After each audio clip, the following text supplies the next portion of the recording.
Good afternoon, everybody! How are you today? It's the Boomer and Hurricane Show on this Friday, December 11th. I think it's the 11th. 11th, 2020. How you doing today, Mike? How are you? Hello, Boomer. Hurricane here, ladies and gentlemen. How are you? Thank you for joining us on Boomer Show. Thanks for coming in, buddy. Yeah, thank We're you. going to roll with that one. I hope you know that. Right. Do what you got to do. Dude, so we already talked about this, but I got to show everybody this. Go ahead. Dude, you came in with not just water, but hurricane water. Came in with a Christmas card and hurricane pictures. Back to blue sweatshirts. Absolutely, 100%. Can't forget the hurricane hand sanitizer. 2020. And who doesn't need a coffee mug with the hurricane force on it? That's what I'm talking about. Thank you, buddy. I appreciate that. Absolutely. Merry Christmas. And the best is right over your left shoulder, man. An awesome shot of the hurricane in action. There it is. It's awesome, man. There it is.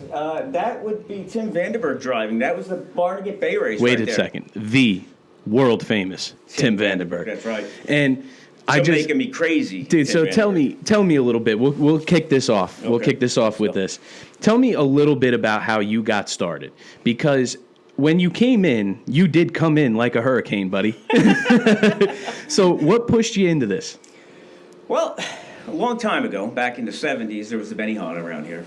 And I Might have heard of it. A little bit. There's a little race around here. I grew up in this area. We lived up in Essex County, and my family moved down here in the late 70s, and offshore racing began in my life then. Growing up around boats, we were the second house on Aldo Drive, which is in Silverton. My grandmother bought the house there, and my grandfather had a boat. And from that point on, boating became my life. Now, let's fast forward. My Uncle Frank Civitano, who worked for Typhoon, and now he's down in Florida, running a yacht for some wealthy young man,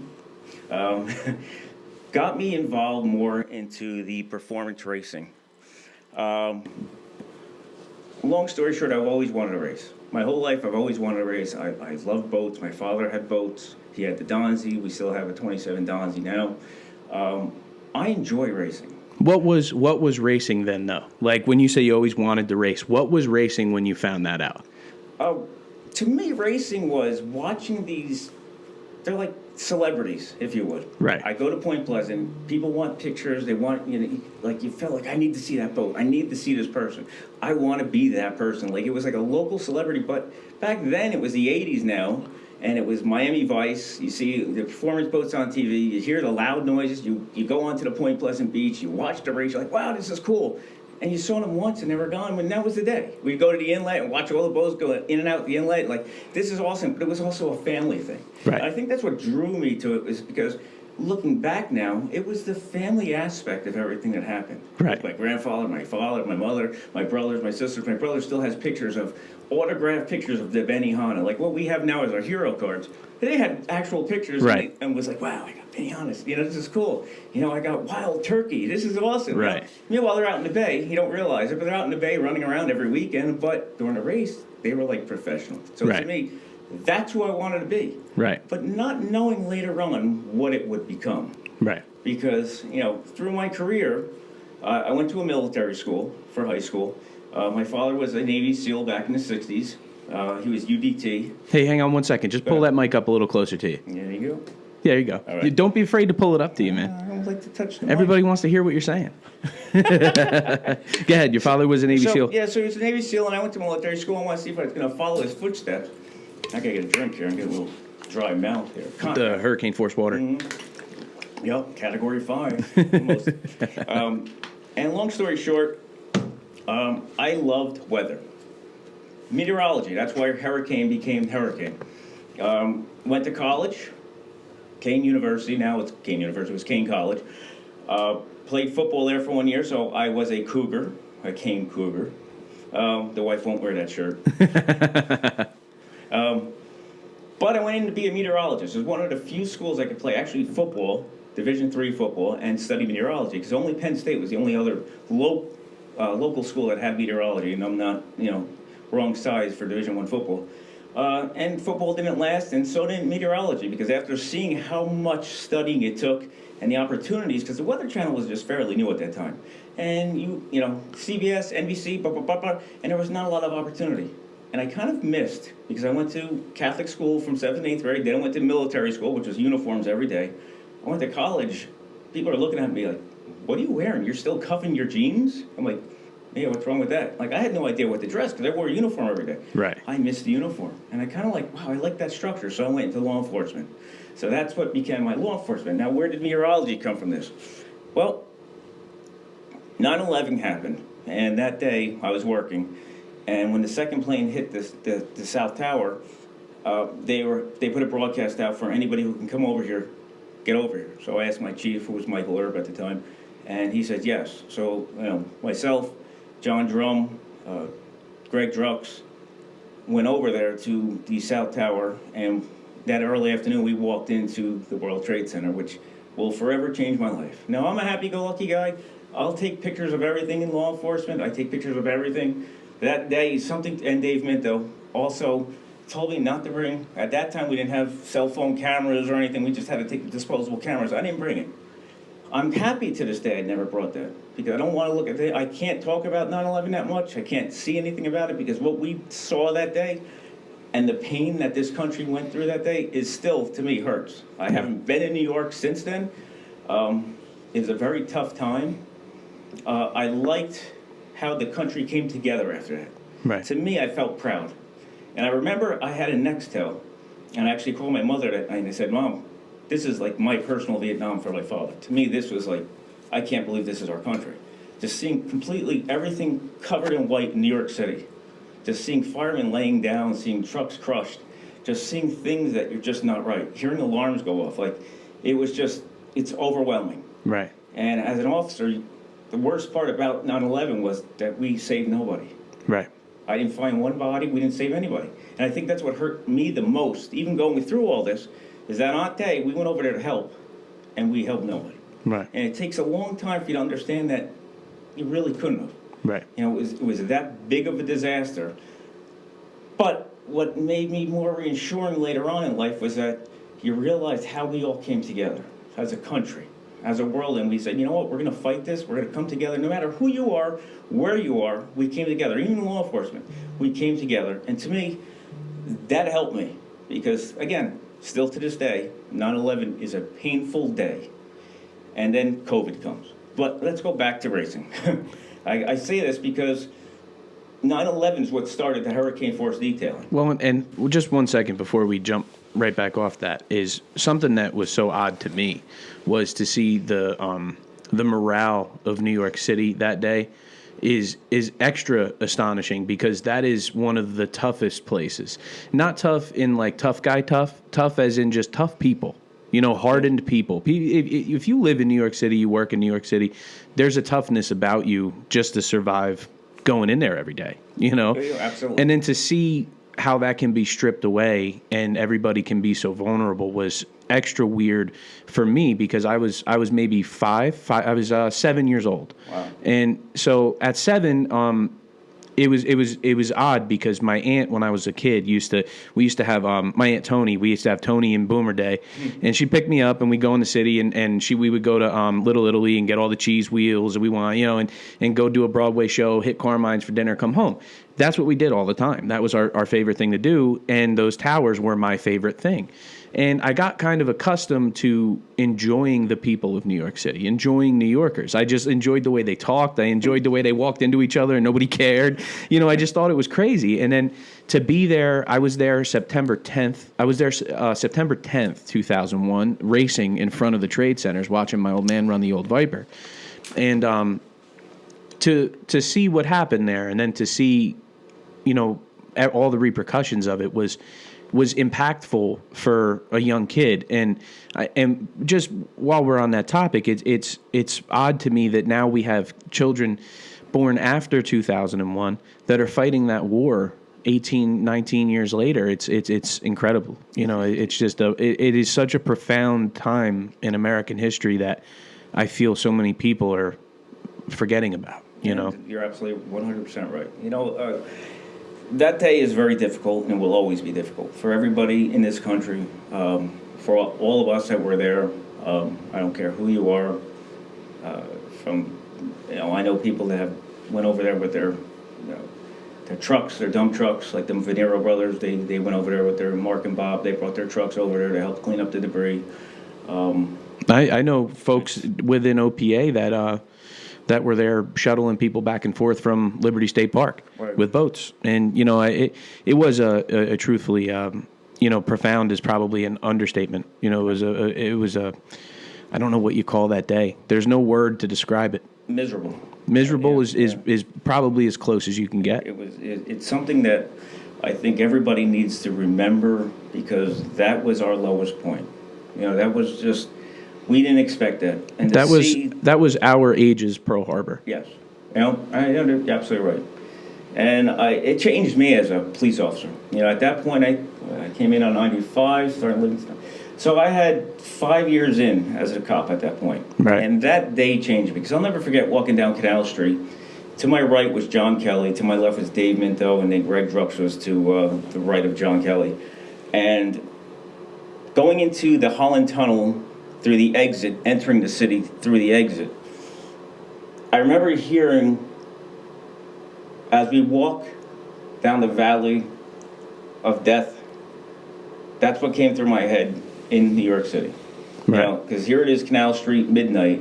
It's cool out. Everything is still open, but it's closed and covered in white. And it was eerie.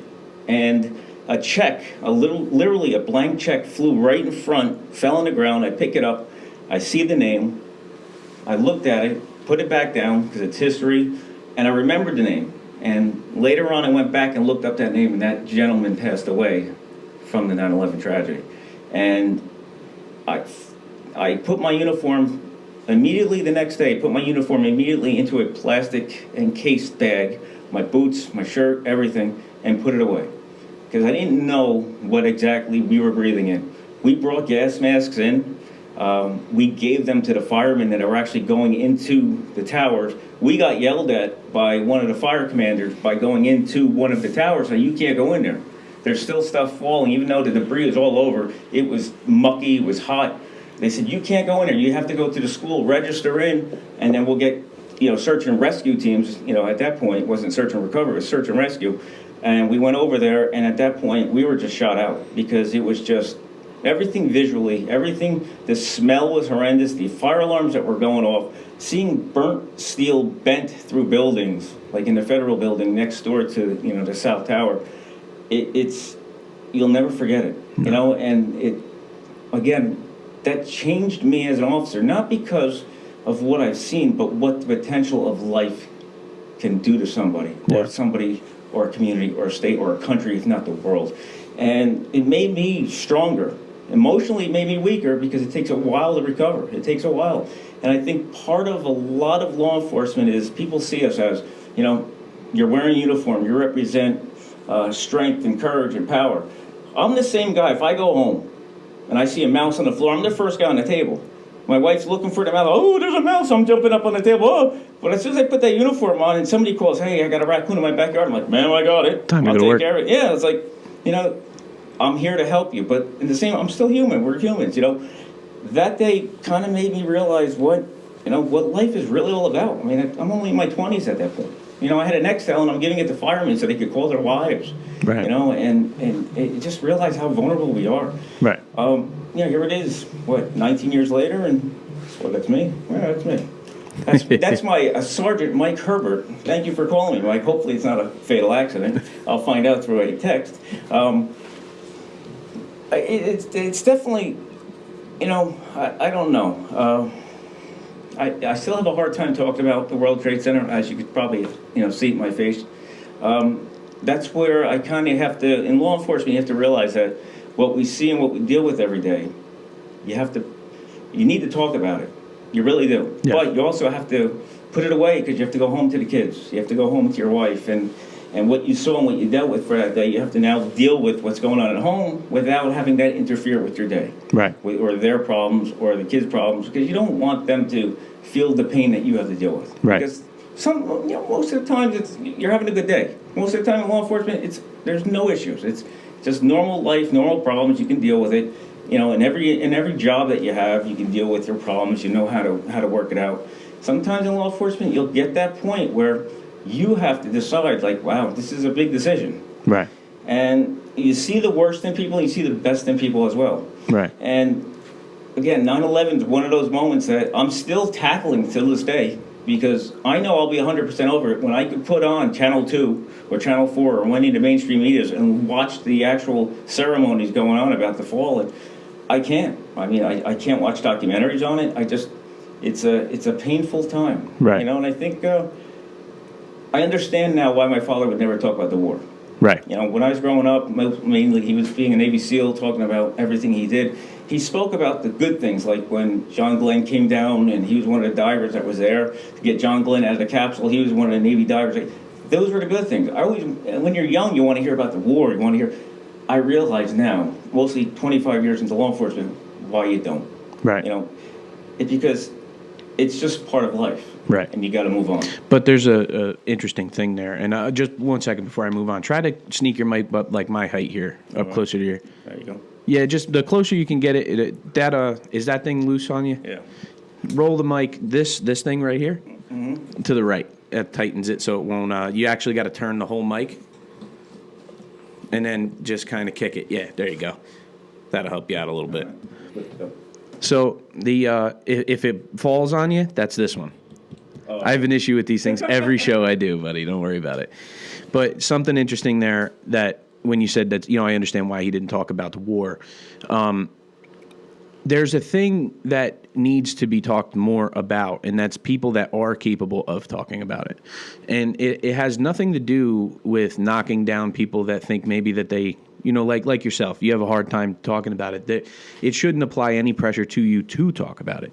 But the people that do, the people that are capable should, because people like me, people watching the show, people just in everyday life have no idea. Just no clue the mental struggle that people live with every day from things like that. They think it was a newsreel 10 years ago and it's out of their head, but you were there. You were the newsreel. And people don't have people just have a bad way of compartmentalizing things like that, where they just put it away and they don't realize the importance of it and why. Think about how many kids come out of high school and you ask them, did you like history? No. What do I need to learn history for? It's history. Because it's very important to make sure you don't repeat those mistakes. Like 9/11 was a massive mistake. It should have never happened. This country is so well defended. Look at the Pentagon. How in the world does a plane make it to the Pentagon? You know what I mean? That is the most secure building on earth. It was a mistake that we needed to learn from as a nation.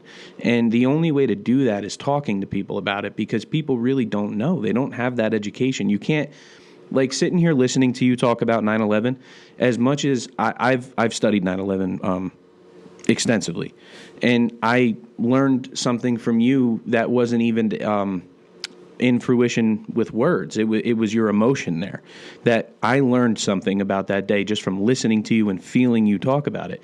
It puts a whole nother level of importance into the subject, right? From somebody who was there. And people that are learning like me of not that I'm out to learn everything about 9/11, right? But it's important to me to listen to you talk about that. And you're 100% right that people do need to talk about it. There's that like funny meme that goes around, like how black guys deal with problems. I'm all right. And it's funny because you cops got the same thing going on, man. You got to come home and I'm all right, everything, and it's a tough gig, man. I just did 2 shows with Steve-O, trying to do my best to back the blue here, man. It's very disheartening for just an average American, let alone a police officer like yourself, to see what's going on in the world, the disrespect, it's despicable is what it is. That's the word. It's despicable what they've done to the police. It hurts. It really does hurt. Is your mic muted by any chance? I'm going to take a look. Yep, it sure is. There you go. It hurts. But what you're also seeing is not reality as well. There's a lot of people that come up to us every day and say, thank you for your service. Right. every race, every gender. Thank you. Thank you, officer. We appreciate everything you do, but you don't see that. That's not making the headlines. There are a lot of people that do support us. There's a tremendous amount of support for law enforcement, but it's just not seen right now. Well, and that's great. It is. But there's a major difference between the support that the police needed 50 years ago and the support that the police need now. They tried to draw a correlation in the last couple months about, everything that went on across the country, all these riots and craziness of peaceful protest, right? And whether you were trying to take that down or promote the fact that, it was not a fact, obviously, but a peaceful protest. Either side of that you were on, you were talking about something that had never been done before, had never been seen before. When you look at things like the hippies putting flowers in the National Guard's M16s, right? That's a peaceful protest. What we had was the LA riots from California to New Jersey. And that is not a peaceful protest. And the way they've assassinated the police's character in this country is honestly, I can't even believe that it's happened the way it's happened. It's, the fallout from the last 8 months is going to last a lifetime. We went from hero to zero in a matter of, a moment. Yeah. Which to all of us know that moment that happened, all of us know that was a disgusting act that happened. Yeah. There's not a cop in this world, not a police officer in this world, that feels any different than what I just said. Because that is the absolute truth. What happened out there on that godforsaken day should have never happened. But that doesn't represent the entire law enforcement community. Right, talking about George Floyd, right. for those that don't put two and two together there. It's an incredibly hard gig, and I feel for you guys, man. It's a job. It's thankless. It's, as much as you say that people thank you, that's not enough. Right. Well, what it is, it comes down to, I got a ticket, and that's what makes us a bad guy, But at the same point, 25 years doing this, I go to car crashes. My expertise is in fatal accident reconstruction. And watching law enforcement or car accidents in the last 25 years, how the technology, the engineering evolved, that 25 years ago, and this is just 25 years ago, some of our viewers here, that 25 years is, you're a young man, still 25 years. Technology has changed that. You see car crashes today, and the car is, like I showed you a few examples, the car is gone, but the people walked out of it. That is a success in my world, that you're able to walk out of that car crash rather than us having to do notifications and measurements and going through autopsies and finding out if somebody passed away from the car crash or if it was something medical before the car crash.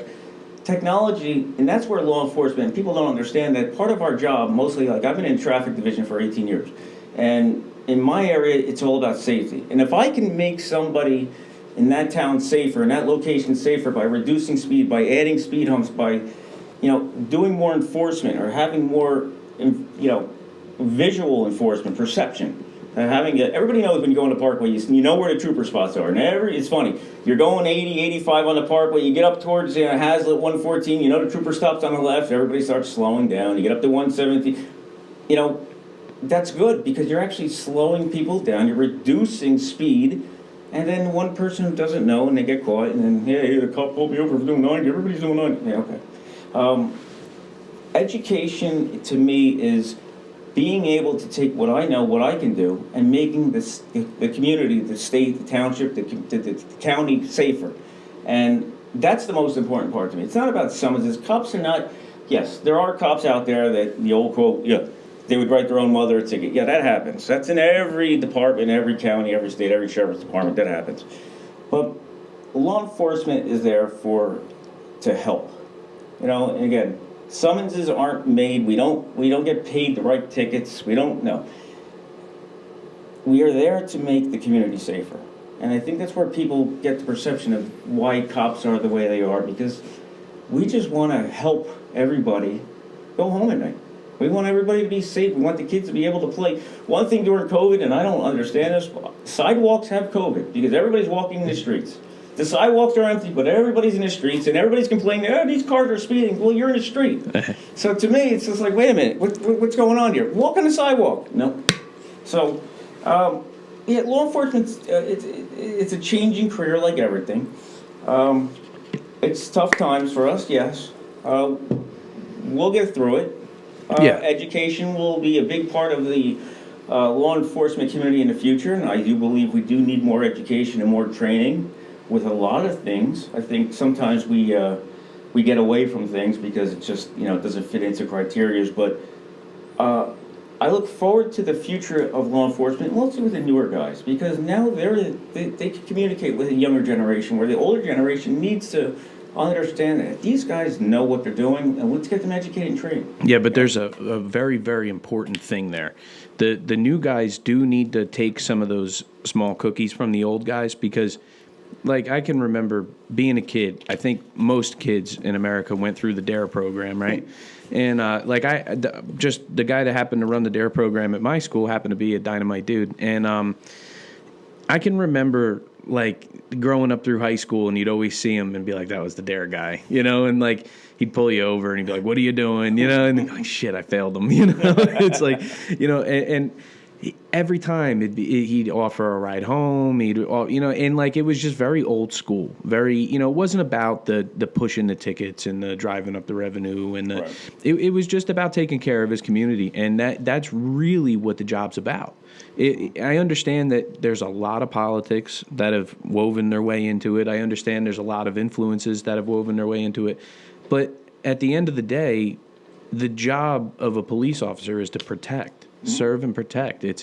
And the young generation is going to grow up in a very hostile environment.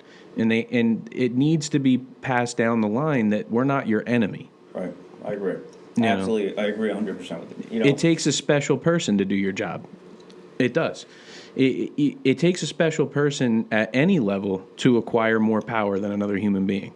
It does. It takes a lot of heart to swallow your pride and not use your executive power over somebody else, right? It takes a lot. And I think that a lot of the issues that you see in police today, that are arising today, I should say, you ever notice it's not these 20-year-old kids or these 55-year-old, on the cusp of retiring cops? It's always like right in the middle. It's the cops that came up through the late 80s, 90s, that kind of had the free run of the joint and got a little out of control with it. And I think training is a lot. I think mostly departments that have great training and they have a good, it goes back a while. It could be even just from field training from your day one. De-escalation is the biggest thing. Being able to not turn yourself into the moment, but become the guy that takes that moment and brings everybody down. I think, leaders are always, everybody wants a true leader. Everybody wants somebody to lead and take control. And every officer, every person has that leadership quality. They just have to find it. As cops, it's the same thing. You always have to maintain your I don't know how to say, you just got to maintain your cool. And you got to just de-escalate everything. And you can really make a difference by not getting your emotions involved. Yes, there's situations sometimes that, a shooting, this and that, that's completely different. You get tunnel vision. Chases, you get tunnel vision. But experience and training is the two important factors in law enforcement. Those are very large two factors that every cop needs to know, that as you grow, you get experience, and experience is big in law enforcement. Right. That's why sometimes they call them rookie mistakes, but you learn from this. And again, a lot of today in law enforcement, what you see on TV, it's disgusting. It shouldn't be going on. But I look forward to the future that things will get better. Yeah, because you can only hope. You can only hope in this profession that things get better. In everything. It's going to get better. Even with COVID, everything's going to get better. There's something special about where we are right now, and it's that we can only go up. Yeah, that's it. It's tough. Whether you were right, left, in the middle, if you were a police officer or a rioter, I don't give a shit who you were. Everybody's dealing with a really shitty time right now, and it can only get better. It can, can it get worse? Of course, but it's not going to. Everybody's a little worked up. It's been a little bit. It's been a couple years of a little bit of craziness, and like, as much as I love the dude, Trump definitely prodded some nerves and some, and some crybabies. And then, I think it's funny.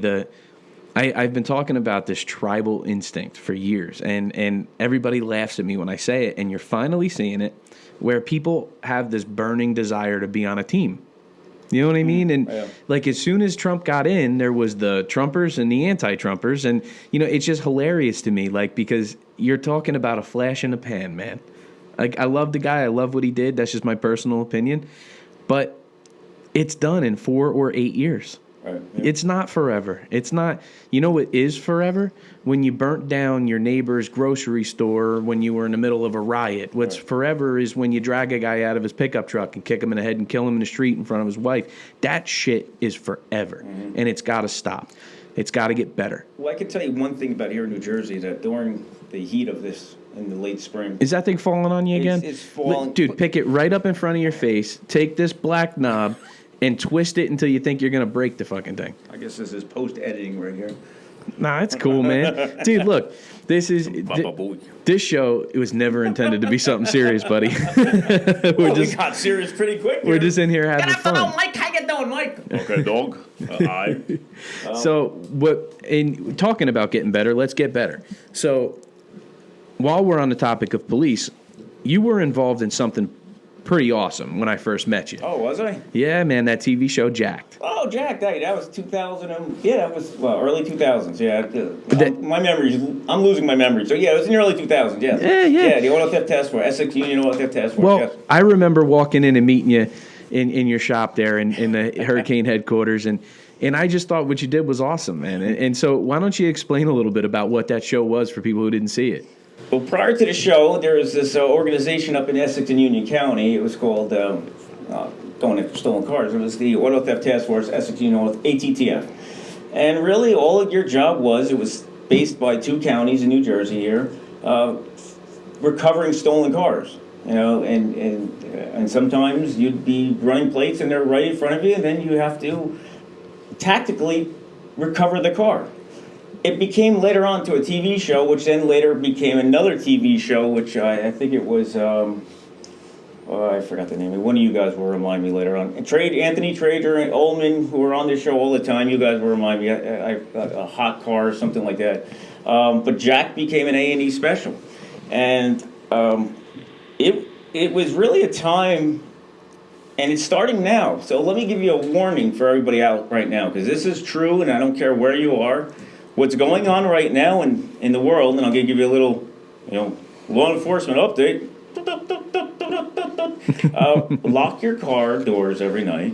I'm a victim of that over the summer. I didn't, and yes, they went through my car, but they didn't get the key fob. Make sure you bring your key fobs and your valet key. Older cars have valet keys within their dealership packages, and most people don't take them out, and they're looking for that so they can steal your car.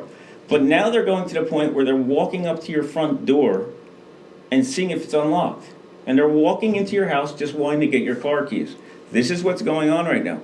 They don't care if you're home or not. They don't care if you have the Ring or any other camera system. They want your car. They're literally walking into your house getting your car keys. So car thefts are up because it's an easy way of making money in the chop shops in many inner cities that we have. And that was part of Jacked back in the day, is that it became a show because this is real. I mean, we have... Literally, they had Bait Car. Thank you, Joe. Good job, Joe. Good job. That was me. Bait Car was a show after Jacked, where they actually rigged up a car with cameras with kill switches in it. The suspect would hop in a car, start driving, and the car would lock and shut off. And even though we have the cameras and even though everything's going on... Hold on, because now this is where I think everybody, including me, is thinking the same thing. Is that entrapment? No, right? It's a cousin's car. Right. This is my cousin's car. They told me to pick it up. No, it's not entrapment. Because you entered a stolen vehicle. You entered a vehicle that's not yours. It's not yours, right? Yours. But I won't say 90% of the time, but maybe 95% of the time, the person inside the car would say that it was a relative or a friend's car and they were there to pick it up. Right. That at that point makes you guilty. I mean, I hate to say it. But in our world, that's great because nobody got hurt. Nobody was put into a situation, including the community. Because when officers one of the biggest things in law enforcement is the chase.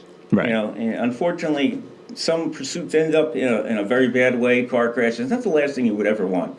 And supervisors as well as officers have to make that call at that minute to break off a chase. You're into it. It's a stolen car. You're running. They're taking off. You got them. You have to always be around of your surroundings. The weather, where it just happened, it's near a school. You have to break it off. And the hardest thing is they're that close. You have to break it off. In that situation, no. Who makes that call? Is that you or dispatch? The officer makes that call. Supervisor, you always have to be broadcasting. But you as an officer, as you get experience, let me get a drink here. I got cotton mouth. Yeah, but my lips getting stuck here. As I drink my hurricane water, only found in Tom's River. Oh, wait a minute. We're not going to talk about the Tom's River water. We'll talk about that another time. Officers have to make that call. You have to use that. This is where experience and time comes in. That when you start a chase, somebody takes off on you, you have to know your surroundings. If you're around a school and this car is now going up to 80, 85 miles an hour and there's kids outside, you better shut those lights off. And shut the, what are you doing? You're recovering recovering a $5,000 Civic. Absolutely. Yeah, now, I get it. If there's a felony, if there's a murder, if there's a kidnapping, you still have to use all that parameters. And a supervisor as well, sitting behind a desk that's not even able to see what's going on, has to listen and determine at that point all these different factors. And unfortunately, sometimes crashes do occur, and most times they don't, which is great. In the end, it's all about training. Going back to Jack, that show was based on just recovering stolen motor vehicles, and you got a little glimpse of what really goes on, mostly when cars are stolen and how people act. And again, it's just a car. And that's the one thing in life that most people don't realize. It's just a car. Like when people get in car crashes, my father's going to kill me, mom's going to kill me, it's just a car. Don't worry about it. You're okay. Right. That's the biggest thing. You're okay. And you realize that in time that it's okay. It's just property. You're going to be all right. But if you don't deal with that, and this is the biggest thing that ever happened to your life, that you had a car crash or somebody stole your car, it's traumatic. But as officers, we've seen so much different things. Yeah, it's just a car. It's going to be all right. Don't worry about it. But no, that was a great show. That was a great program. Yeah. It's funny because I learned a lot more of Newark. We didn't have phones with GPS on them at that time. Right. And they gave me a map, and I don't know anything about Newark. All right, we're chasing 1015, which is a stolen motor vehicle. 1015, South 15th Street. I'm like, get my map out like this and go to them. All right, I'm on 15th. No, you're on 15th Ave, not 15th Street. I'm like, what? Okay. Now I'm driving around in Irvington. I'm looking for him. Like, oh, there he went. Oh, wow. So it's kind of hard, but you got to learn all this. And then you find where chop shops were, and it was a cool experience. And as an officer, you learned a lot. Right. As Joe Biden, I learned a lot. I got hairy legs. I learned a lot. No, never mind. Folks, look, here's the deal. No, Jack was a good show. And some of the guys that I worked with on Jack as cops also helped me detail. Because going back to 9/11 real quick, that's what started me out as detailing. Because after 9/11, it was that later spring. It's getting warm out. I'm living in Tom's River. And Marine Unlimited wasn't there at the time. It was called Typhoon. It was the old Silverton yachts on Kettle Creek Road. Right, not to be confused with the offshore team Typhoon. Right, Typhoon, right. Exactly. It was the old yachts where they built Silverton yachts. It was built in Silverton, which is part of Tom's River, New Jersey. And I decided to drive in there one day because it's always been like this distant area. And I didn't know it was a marina. Never knew it. So I drove in there, and one thing led to another. I met the owner, Bob Christie, who ended up owning Typhoon Performance Marine. And I met Chuck Burke, who was there, who used to race. Chuck Burke was a throttleman for Runaway. Yep. And Steve Pollock, he was a navigator. Chipsy! That's what he would say to me. And we were talking to Frank Savatello. My uncle was there. Way to go, by the way. I would have messed that one up. Oh. I knew that, but it took me a while to figure that one out. And Dave Patnoid. And that's when I first met Dave through the NJPPC. Right. And the first thing he said to me is like, hey, what are you doing? Like, the big guy. The big guy, yeah. What are you doing? Like, I'm just walking around. Like, we have a poker run. Come on. Like, what's a poker run? Oh, well, go to go to the restaurant, and Bob will give you a run. And he had an hour limit at the time. I'm like, I don't know who this Bob is. So I'm like, okay. So I go over to the water's edge, which was something different at the time. And I hop on a boat with all these strangers, like I just mentioned, Bob, Christy, his complete family were all kids in the boat. His wife, Madeline, Chuck, and he ended up blowing a motor, and we had to come on one motor from like Barnegat Inlet all the way up to Point Pleasant. And I ended up talking with Chuck. And when I got back, Dave Patton was like, hey, how was it? I'm like, this is a cool boat. What is an outer limits? Like, I had no idea. And we explained it. Bob goes, hey, you want to clean a boat? I'm like, clean a boat? He goes, yeah, you can make money cleaning boats. I'm like, okay, sure. He said, yeah, come by on Mondays. And Dave comes up to me and goes, Joe, pats me on the top of my head. Yeah, what's up, Dave? He goes, yeah, why don't you start cleaning boats? I'm like, okay. Well, Frank Civitano comes up, hey, I got boats lined up for you Monday. I'm like, what do you do? I had no idea. He said, you got a detail. I'm like, what's that mean? I don't know. And eventually I learned what it meant and became Hurricane Force Detailing. Bob Christie owned the business up to about 2006, I believe, and that's when Mike Fusco, who owns Jet Set, bought it. Meanwhile, I took what used to be Typhoon. They had a garage there on that property. Tower Power was they had the biggest garage there. They had the Tower Power was, they moved out, and Bob moved Typhoon into there, and I took over Typhoon's old garage, and that's where the old Hurricane, headquarters was. Right. And then when Bob sold it to Mike Fusco, I remained there. And then throughout the years, from all the different organizations that were in, or marinas that were in there, from Trenton Marine to Arrow, now, Marine Unlimited with Pat Romeo and Mike, they're doing very well. And now I moved out of that area. Fusco has another location, which is right on the other side of the street. It's a private road there. And that's where I'm now, Beacon Road. I'm right on there. I have my own little shop there. That's where Hurricane headquarters is, where the race boat's tucked away really nice and warm for the winter. That's how my detailing started. But during that time I wanted to get into racing. Right. And that's when I met Mark Henderson. The man. Yeah, man. Mark told me about Jay Muller had a boat. He goes, look, you want to race? I'm like, yeah. He goes, well, I have this boat I need to detail it. He goes, you want to race? I'm like, yeah, I want to race. He goes, look, this guy Jay has a boat. He's up in Bergen County. I don't think he's doing anything. Hold on. Plug break. Yep. Dry mouth. I don't think he's doing anything with it. So that's when I first met Jay Muller. And went all the way up north, looked at the boat, didn't know what I was looking at. It was a 24-foot something. It had a motor in it and 2 skater seats in it. And Jay's like, look, here's what I want for it. You want? I'm like, yeah, sure. Hooked up to the truck. My buddy Jimmy Jardot and I hooked it up down the parkway with no lights. And now I just bought what would now be the Hurricane Force, which was a 1973 P&D.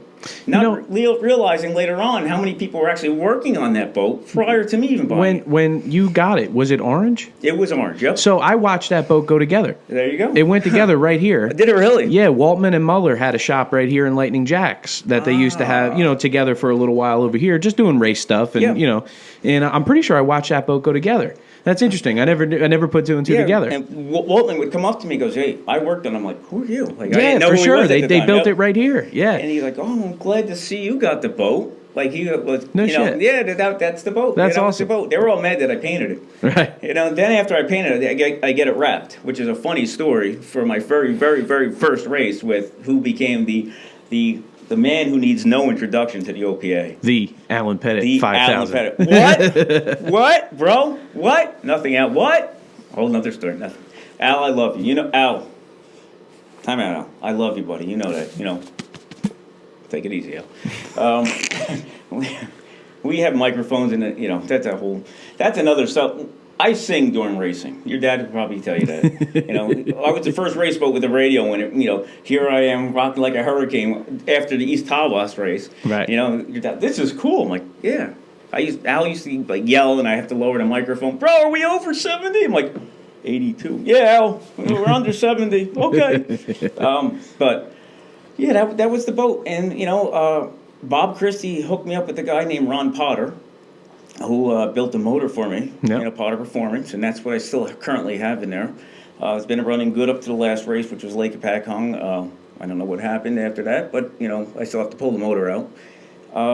But it's a great motor, I tell you, Potter built some awesome stuff. We actually have a set of his motors that we rebuilt in there, and naturally as engine builders, whenever you take somebody else's apart, you fine tooth comb it. He built some pretty awesome stuff, man. Yeah. And he's got a good rapport. He's been doing it a long time. Yeah, he's with, I don't know who he's with now. I know he personally got out of his own business because of at that time, the economy. Look, I enjoy it. I have a little bit of everybody in my boat right now. I have, headers from a Hustler. I have exhaust from, I think from a Cigarette Gladiator. I have a little bit of everything, but you know what? That makes the Hurricane Force. That's racing. There you go. That's racing, dude. It's it's funny because no matter what height the sport ever reaches, you'll never lose that because that's what this sport was founded in. That's if Joe blows a drive on Saturday and I have a spare, I give my spare to Joe. There's not even a question. I don't even think about it. If I hear you blew a drive, I'm going to bring it over to you. You don't even got to ask. I'm going to make sure I get you back out there. That is the entirety of offshore racing right there. It's the camaraderie, it's the fun. I've been trying really hard to get some of the old timers on the show to kind of talk about the grassroots of it. And so in my kind of pursuit of that, I've learned a bit about the old days. And I think myself, as maybe most people that'll listen to this, I thought, like, when I thought about the old days, I thought about, like, warriors. These guys were tough, and they ran long endurance races. And I mean, they were badass dudes. I mean, it was the wild, wild west. And when you start to talk to those guys, they're sweethearts. And then you get to know, like, I follow along. Like, I go in those Facebook pages of, like, classic offshore, vintage offshore, and I just watch I don't ever interject because I have absolutely no place at that table. And I just sit there and I listen and I read, and it's funny, like, they were best friends. Like I have this misconception in my head of what racing was back then. It's just like it is now.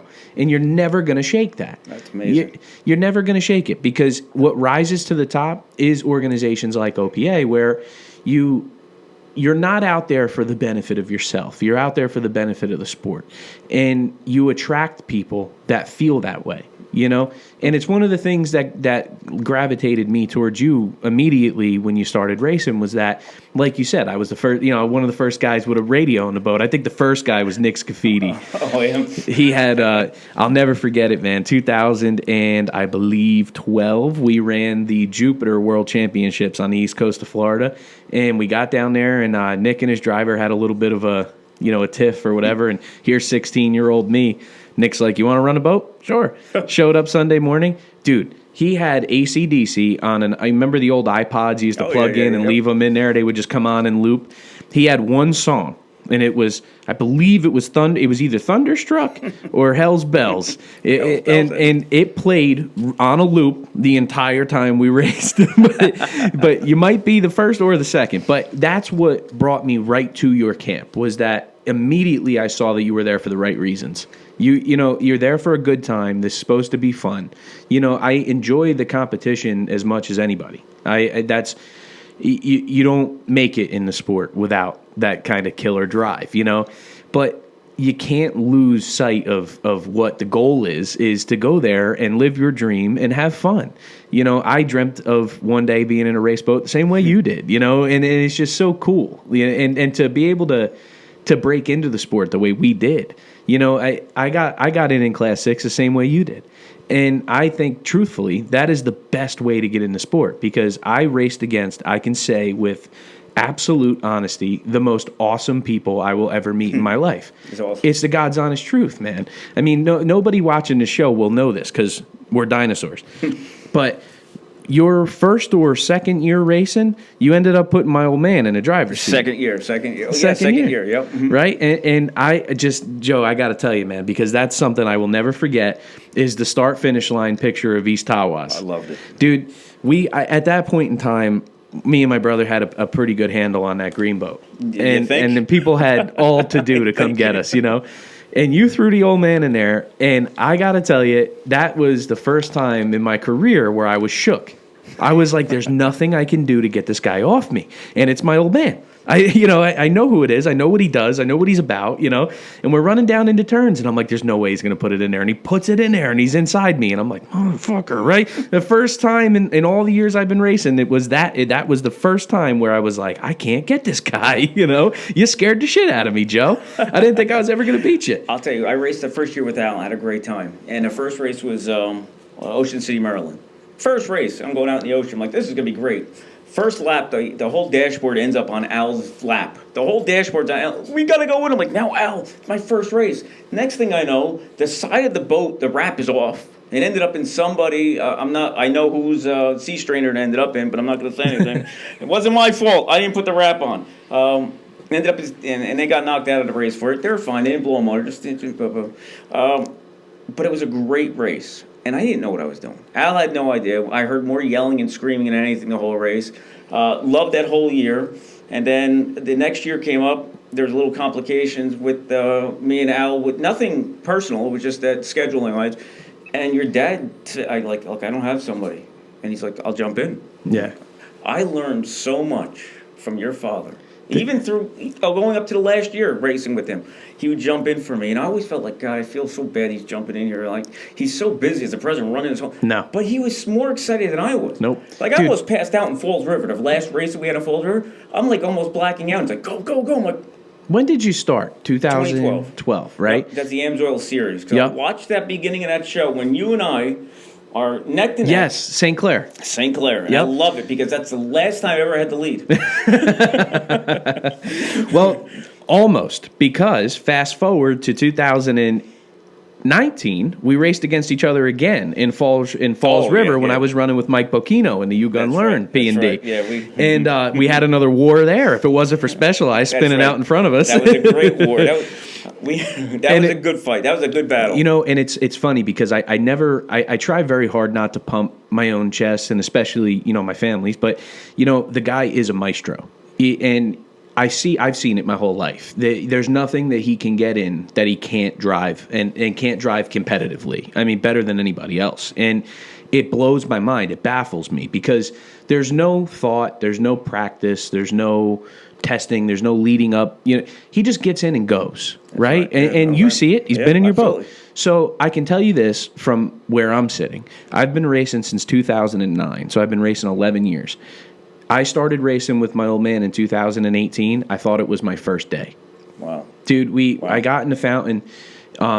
It was my second race in the fountain. My first race in the fountain was, I'm very proud to say, I lost to the David Rabb in his 35 fountain. And that was my first race. My second race was Point Pleasant with my old man the year after he passed. And it was a tough day for me, and I'm sure for all of us. And it was a scary, scary moment. Yeah. But I got in there with him, and the way he operates put me right back in the game. That guy has no fear whatsoever. And the talent that just pours out of him, it's unbelievable. And now we're running that Super V Light together. Dude, we went down to Morehead City. I'm almost positive we got lapped. But I learned like leaps and bounds over what I've learned in the past 10 years in an hour in a boat with him. And it's such a gift. Like, I'm so happy that he did that for you. I'll tell you, it changed me. I had no idea. I hopped in throttling a boat, never not steering. Oh, you're recreational, you're steering, you're throttling. Having somebody drive the boat is scary. Right. And on the other end, I've never driven my boat, other than me doing it with throttle and driving. I've never driven my boat. And I'm afraid to, wow, that's got to be weird, because I know how much control you have with the throttles. But I could see, when Tim Vandenberg jumped in, I saw the personality difference between your father, Tim, and Al. Right. Like, the boat dance is different with every different partner, and you got to accommodate to it. And I think that's where your father taught me a lot of go out wide, come in. And I'll never forget down in Maryland during one race, we're nicking the turn buoys. Pop, nicking them. I'm like, we could do that. I own them. And then we popped one. I'm like, are we all right? Like, I own it. And then Big Frank comes over to me after the race, goes, oh, you didn't win. Why? You popped the turn buoy. I'm like, but he says we can. disqualified. I'm like, oh, Frank overrules him every that's it, time, done. man. Dude, and it's funny because it's as much as he, like, people could say, that's a pretty shitty thing of Smitty to do, you know, acting like he owns a joint. He does own a joint, and he does it because he loves it. He loves it. He loves it, man. He was teaching me how to turn. Yeah, that's man. what he was doing. He was teaching me how to turn. He loves that. Like, and I got to tell you, man, isn't it cool? Like, you had the experience to run with a bunch of different people. I ran with only my brother for the first 10 years of my life, or of my racing career. And then in the next 2 years, or I'm sorry, the first 9 years, the next 2 years, I raced with like 6 different teams. And I got to tell you, that's when I started having fun because it's insightful. You know, you get in a boat with different people. Like, I ran with Anthony my whole life, right? And I'm sure he'll laugh if he hears this, right? But there's like a couple of things where my whole life I'd say, Anthony fucks this up every time, right? And then I get in a boat with like somebody else, and the boat does the same thing, and I'm like, it was me. It was me for 9 fucking years, you know? And it's funny because, like, it's such a good time, like, to get in boat with other people where everybody's kind of tense. It's a little nervous. Like, I don't know you, you don't know me. It's kind of just like the first time we're doing this. And I don't know if anybody's realized this yet, but our boats are our babies. Like that, like, so to let somebody else, especially somebody as stupid as me, drive your boat, you know what I mean? Like, it's a tough thing to do. And I jumped in with Rob Merck. Ray Merck couldn't make, well, he was there, but he couldn't run in Ocean City 2 years ago. It was rough. Loved Ray. And Ray, I mean, if people don't know Ray, I mean, Ray is a legend, man. Just an Iron Man in a sport. I think he raced to 80. There's only one other guy I know of, George Eisenhart, that did it at his level for a long time. And I got to jump in the boat with his son, Rob, and it's a boat that I raced against for a long time. So, and it was just kind of like a cool thing, and in a team that I highly respected and loved.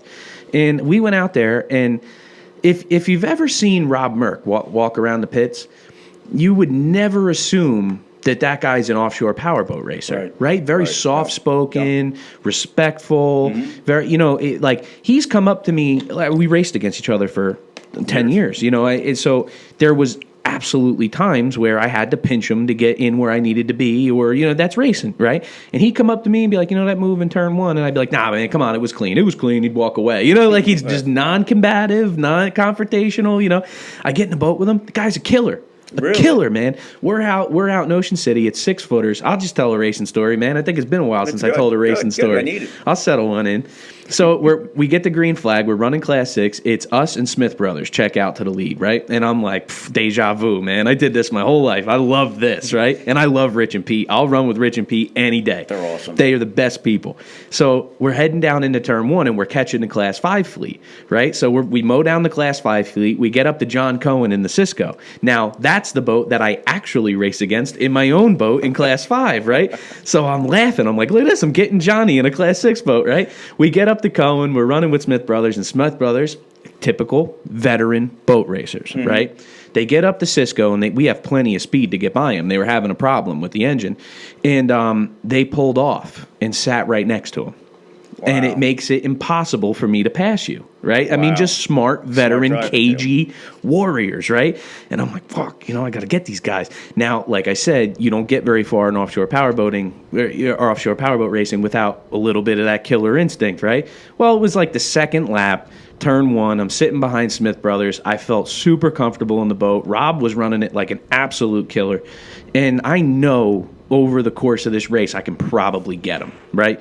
But as a Jersey boy, it doesn't go down like that. I had to pay my homage to the Godfather Augie Pensa, and I had to go down the inside, right? And so I did. I chucked it in there, and John Cohen saw me coming, and even though he wasn't racing against me, he had to shut the door just to set precedence. I got hosed down and shut off in the third turn of the race, right?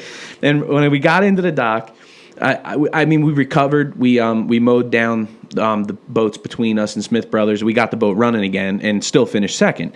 And we came into the dock, and Ray's standing there, and I'm waiting for my words of encouragement. And Ray walks up to me in his natural, you know, kind of fatherly demeanor, you know, and he puts his hand on my shoulder and he says, "Boomer, I would have won." And he walked away. That's right. He is a legend, man. I He's love great. that guy. That's a great family. But it's true. Like, how cool was Class 6, man? It's awesome. And it still is. I mean, it's just I'm a little out of touch with it because I haven't been in the class in a while. No, me neither. But because I can't stay under 70. yeah, so. man, you got that lead hand. Well, you know what? The boat, like your dad even knows, the boat runs good at 72. Yeah. Under that, try 69. It's squirrely. Yeah. So it's the Class 5 boat's very difficult. I mean, I get it. I know. I mean, but 567, 667. If I can kind of get it to figure it's out, but. We'll see down the road. This year coming up, is it going to be 5 or 6? I don't know. We'll see. It's tough to compete Class 5. You can't. I mean, go back to Class 6. Listen, look, Liquid Addiction hosed me enough. Well, you boys and Tim Vandenberg and now they're all the Green Machine or whatever it's called. Your old boat, which was cool to see out there. That was pretty awesome. neat. I got to tell you though, my heart skipped a beat pulling into the pits and seeing my boat sitting there, and it ain't my boat. How'd that feel? Weird, man. Is it? Weird. I got a lot of time in that thing. A lot of blood, sweat, and tears. But it went to a good home, man. Yeah. Jeff and Tim and Cliff and just forgive me because they have a gang of people that work with them down there, and they're doing a beautiful job, man. They're going to do justice to that boat. I know it. That's what made me comfortable with letting it go to them. It's nice because Tim and Cliff were part of Hurricane originally. Right. And then they went with Al when I said, look, I need to take a couple years off because of finances. And they went up and like, Tim, go do. And Al bought the boat. Now Al has the boat up for sale. So if anybody's looking for it, that's true. To get rid of it. That's true. Great Class 6 boat. It is good. Same as, it's a Carrera. I'm not sure what year his is, but a 24 Carrera. Probably an 81 would be my guess. And it's just an awesome boat. I raced that exact boat in Class 6 for 10 years very successfully. It's a great boat. Whatever number he's asking, it's worth it. And so is powerboat racing. You'll enjoy it. But something that I wanted to touch on before we get too far ahead and I forget my shit, I wanted to ask you a little bit about when you're running, when in the Hurricane Force, you get to the race, you get all set up, all ready. We get through Friday night, we get through Saturday night. How do you stay so energetic? Like, I've walked up to you and is it just that you're that excited to get in the boat, or is it just your natural demeanor? Like, Joe, I gotta tell you, man, by Sunday morning, I'm spent. I'm spent, buddy. I'm at the driver's meeting. I'm yawning. I just barely got there on time. My pulse is like 37. And then I walk up to you, man. You're like the Energizer Bunny, man. What is it? Is it that you love this shit that much? It's fun. I think the biggest thing is it's fun, and that's why I brought my family. And that's why my daughter Karina, Dewey, and my son Brent, who you've seen him with Jim Black, sometimes in life, and they love being in part of the team. They can't do much.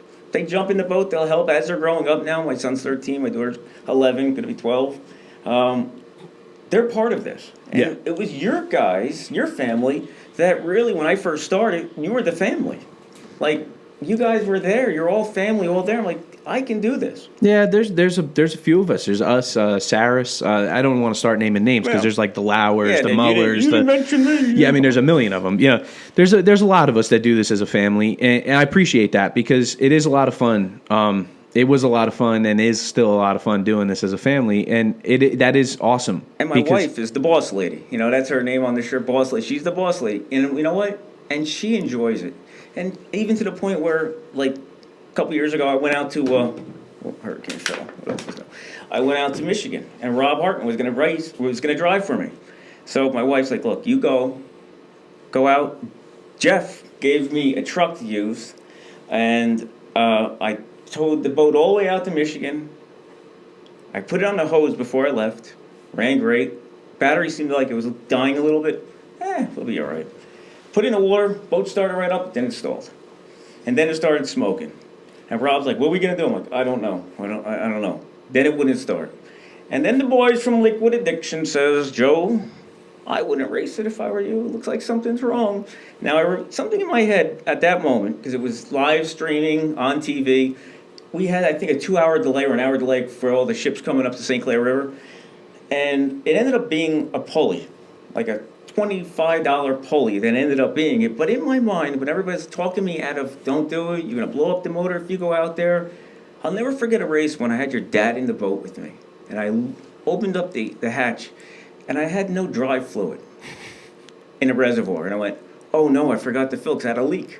And I don't know if it was all going into the bellows or anything. I'm like, is that a problem? No, we'll just put water in it. I'm like, what? He goes, let's just go have fun. What's the worst thing? We get towed in? I'm like, okay. So we put the hatch down, we ran. Had a great race. That moment popped in my head while Rob's sitting there. I'm like, man, he came all the way out here to run this boat with me. I've never driven a boat with Rob. Here he is. We're in St. Clair. I'm enjoying it. So I'm alone. My wife said, just go. Enjoy yourself. We'll watch it on TV. They're all excited to watch it. I'm in the water now thinking of your dad saying that to me from 5 years ago. Rob's like, let's just race. No, just take it out of the water. Long story short, as I put the boat up on the trailer and we bring it back to the pits, I'm like, I drove out here the whole weekend and didn't even get to race. And I was so upset about it. But you know what? It was cool, though, because it was the whole excitement. Yeah, you got to be a fan again. I wanted to be a fan, but I also got to be part of the racing family again. Yeah. And I got upset on my way home because I'm like, this is where I want my kids. Because, you know what? That Palmer Park, when they have all the festivities on the lake like that, the river, that is awesome. Like, it is so family. Like, you never see me out at night. I mean, look, 2020 is an introvert kind of year. Right. I'm not an extrovert. I'm not the guy that goes out, blah, blah, blah. I'm an introvert. I'm like, I'm going to stay inside. I'm good. That's what makes me happy because I don't go out. Right. Everything's all about the family. Let's go walk around. Let's go watch TV. Let's go have dinner. Hey, Joe, how you doing? That's why I'm happy because ever since I was younger, it was like, just enjoy life.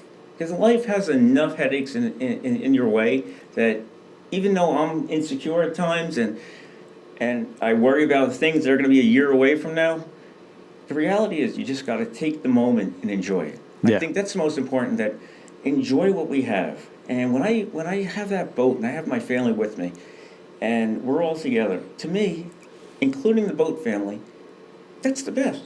It's fun. And then when you hop in that boat, it becomes competition. It's like the old football days, all right, now I'm going to win.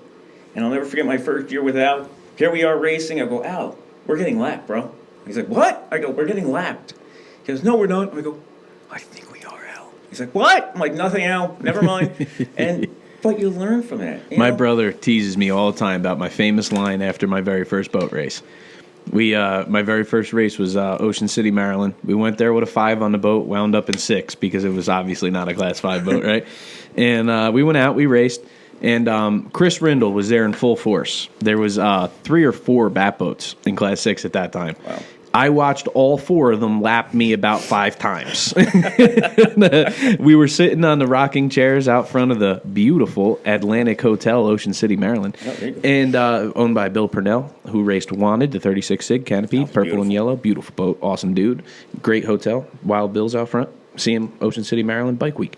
But we were out front sitting on the rocking chairs, and my brother says to me, "What do you think?" I said, "Man, it looks easier on TV."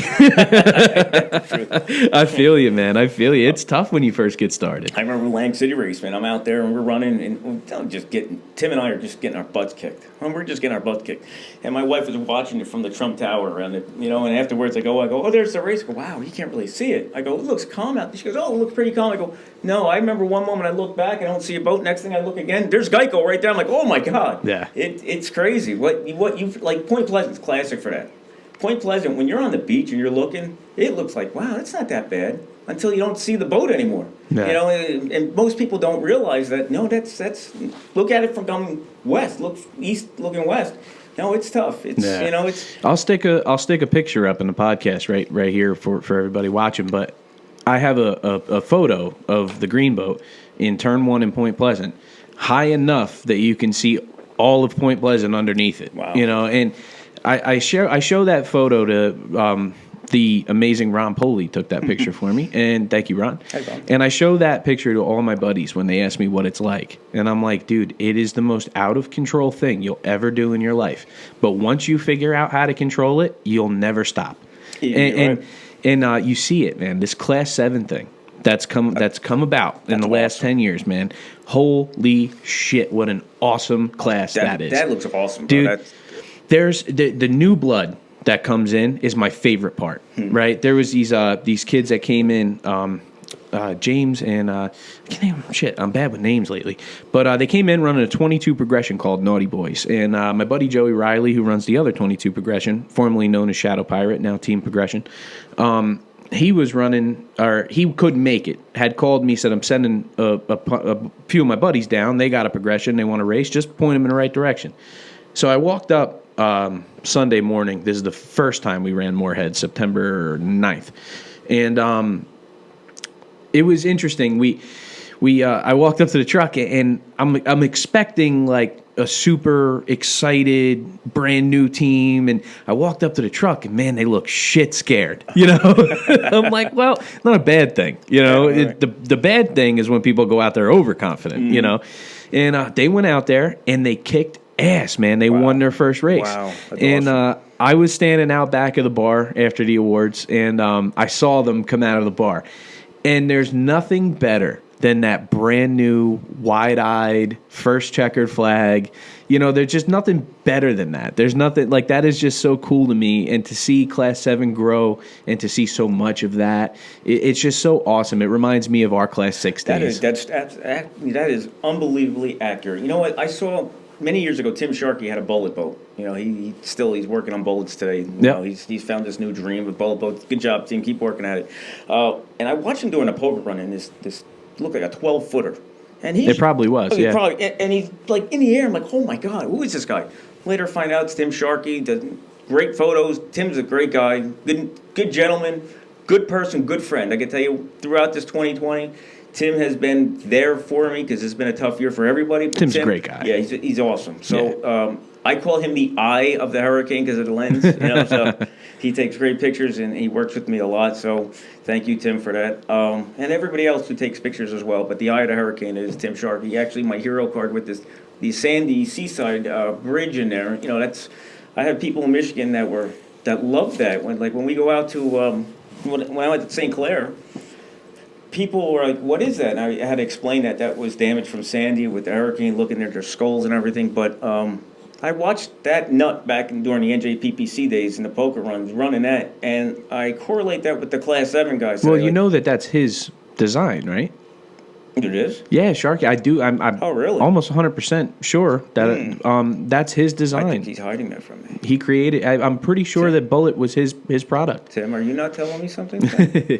And Tim is a guy that not a lot of people realize his credentials in this sport. Tim came up in some really respected race teams and really held his own for a long time in the marine industry. And, now he just does what he loves and with the photography and being around the races and everything. But, yeah, Tim's a warrior, man. He's good. Yeah, he's phenomenal, and he's a hell of a glass guy. He's unbelievable, because he even said, we're going to work on your boat. I'm like, okay, great. And then I'm watching him doing what he's doing now, and it's just like, it's amazing. Yeah. It really is unbelievable. I think it's a 22 bullet he's building. Yep. That's going to be beautiful, man. That's crazy. And he's put a lot of time into it. I see Mark Henderson with his boat and all the Class 7 guys. I'm like, man, they'll kick my boat with the Class 6 boat. They're good. Dude. These guys are great. I mean, I jumped in with Jeremy Bisson. I always say his name wrong, and he laughs at me. Last year in Class 7, the Tomahawk. And we ran 3 races, and they culminated in Inglewood. World Championships on Sunday is always rough. I don't know why. It's a lily pond on Saturday. It's rough on Sunday every year. We went out the inlet, and I said to Jeremy, all right, how much weight we got in the front? You put weight in the front, right? No, we got nothing up there. I'm like, shit, it's rough, So I knew we kind of didn't have the boat for the day, and let's just survive this one, not go home with a $3,000 bill or something, So we're running through the, mid-pack, and then, as the race went on, the leaders were catching us. And I remember Garrett Moore and, oh, man, it's going to bother me. But the Punisher team came by us with the same exact boat, 22 velocity. I'm in a 22 velocity. They came by us like 10 feet in the air, level as could be, running on the number, 58 miles an hour in 8-footers. I'm like, I'm out of my league. Wow. This isn't my lane. These guys are out of control. People don't give them enough credit, right. And Mm-hmm. I try really hard to push them as hard as I can, because that is, first of all, not to put anybody down, right? But you watch some of the bigger boats run, and the green flag goes up, the fast one checks out, and then the pack kind of shuffles out, and it's just watching slot car racing for a little while, right? Yep. You watch Class 7, it's war everywhere. I don't care if it's 4th place, 8th place, 1st place. There's a battle going on. Like, you can go back and watch the live stream of Morehead City the second day. Naughty Boys and Jackhammer, the Superstock team, built a Class 7 boat because that's how awesome Class 7 is. And they were out there for their first run in the boat, running first place. Wow. Naughty Boys got by him, kind of pinched him a little bit into that first pillow, kind of giving it to him a little bit. It's World Championships is what we do, right? Yep. Kind of gave it to him a little bit. Closed the door on the second pin. They looped it, pitched themselves out of Jackhammer. Everybody's safe. Thank you.